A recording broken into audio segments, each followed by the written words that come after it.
Hi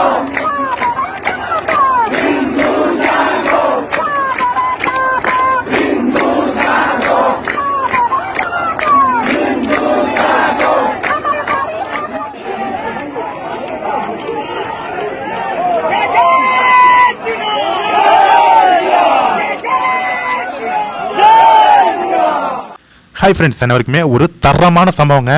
Bangladesh ஹிந்துக்களுக்கு ஆதரவாக நேபாளத்திலிருந்து அங்கே வந்து பார்த்தீங்கன்னா இளைஞர்கள் அங்கே உள்ள ஹிந்துக்கள் எல்லாம் அணிதிரண்டு பங்களாதேஷ் ஹிந்துக்களுக்காக குரல் கொடுக்க படை திரண்டு வந்துட்டு இருக்காங்க. இந்த வீடியோ பார்க்குறப்ப உண்மையிலுமே நம்ம இந்தியாவில் ஹிந்துக்கள் எல்லாம் ஒற்றுமையாக இன்னும் எவ்வளோ ஒற்றுமையாக இருக்க வேண்டும் அப்படிங்கிறதுக்கு பங்களாதேஷில் ஹிந்துக்கள் படும் அந்த ஒரு ரத்த கண்ணீர் தான் சாட்சி. அதனாலேயே இந்தியாவில் உள்ள ஹிந்துக்கள் எல்லாம் இன்னும் ஒற்றுமையாக தங்களுடைய பலத்தை வந்து அவங்க மெருகேற்றிட்டு இருக்காங்க. எந்த அளவுக்கு நம்ம வந்து ஹிந்துக்கள் எல்லாம் இந்தியாவில் பிரிந்து கிடக்கிறோமோ அனைத்து ஹிந்துக்களையும் ஒன்றிணைக்க இந்த பங்களாதேஷ் சம்பவம் ஒரு மிகப்பெரிய ஒரு ஊன்றுகோலாக அமைஞ்சிருக்கு. ஏன்னா அந்த அளவுக்கு ஹிந்துக்கள் பங்களாதேஷில் கொடுமைப்படுத்தப்பட்டு இறந்து கொண்டிருக்கிறார்கள் அப்படின்னு தான் சொல்ல வேண்டும். இதில் வந்து நம்ம பின்வாங்குற பேச்சே கிடையாது. அந்த அளவுக்கு என்ன நடக்குது அப்படின்னு பார்த்தீங்கன்னா, பங்களாதேஷில் கிராமப்புற பகுதிகளில் ஒரு 100 குடும்பம் இஸ்லாமிய குடும்பம் இருக்குன்னா ஒரு 10 குடும்பம் 20 குடும்பம் ஹிந்து குடும்பம் வந்து அங்கே வாழ்ந்துட்டு இருக்குங்க. அந்த மொத்த குடும்பங்களும் அந்த 20 குடும்பங்களை டார்கெட் பண்ணால் அந்த ஹிந்து குடும்பங்களுடைய நிலைமை என்ன ஆகும் அப்படிங்கிறத நீங்கள் கொஞ்சம் கற்பனை பண்ணி பாருங்கள்.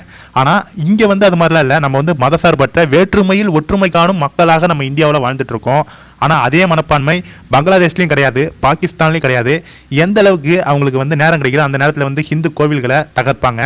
எந்த அளவுக்கு நேரம் கிடைக்குதோ ஹிந்து பெண்களை வந்து நாசம் பண்ணுவாங்க, ஹிந்து குடும்பங்களை அழிப்பாங்க. அது மாதிரி ஒரு நோக்கத்தோடு தான் அங்கு பங்களாதேஷில் உள்ள மக்கள் எல்லாம் வாழ்ந்து கொண்டிருக்காங்க.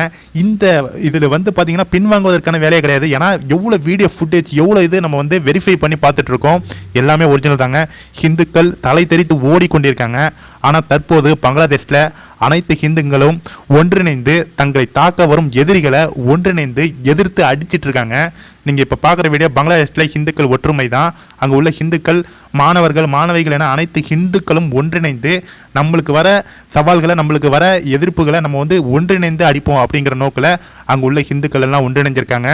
பங்களாதேஷில் மட்டும் இல்லைங்க, இந்தியாவிலையும் ஹிந்துக்கள்லாம் ஒன்றிணைந்து பங்களாதேஷ் ஹிந்துக்களை காப்பாற்ற துடித்து கொண்டிருக்கிறார்கள். சென்ட்ரல் கவர்மெண்ட் மட்டும் ஒரு முடிவு சொல்லிச்சுன்னா, சென்ட்ரல் கவர்மெண்ட் மட்டும் ஒரு ஆக்ஷன் எடுத்துச்சுன்னா பங்களாதேஷ் ஹிந்துக்கள் மேலே ஒருத்தன் கூட கை வைக்க யோசிப்பான், ஒரு நாய் கூட மேலே கை வைக்காது. அந்த அளவுக்கு சென்ட்ரல் கவர்மெண்ட்டோட ஒரு நடவடிக்கை எடுக்க வேண்டும். இந்தியாவில் உள்ள ஒவ்வொரு ஹிந்துக்களும் கொதித்து போயிருக்கும். இப்போ விட்டோன்னா பங்களாதேஷில் போயிட்டு ஒட்டுமொத்தமாக பங்களாதேஷை வந்து ஹிந்துக்கள் வந்து அங்கே உள்ள ஹிந்துக்களை காப்பாற்றிடுவோம்.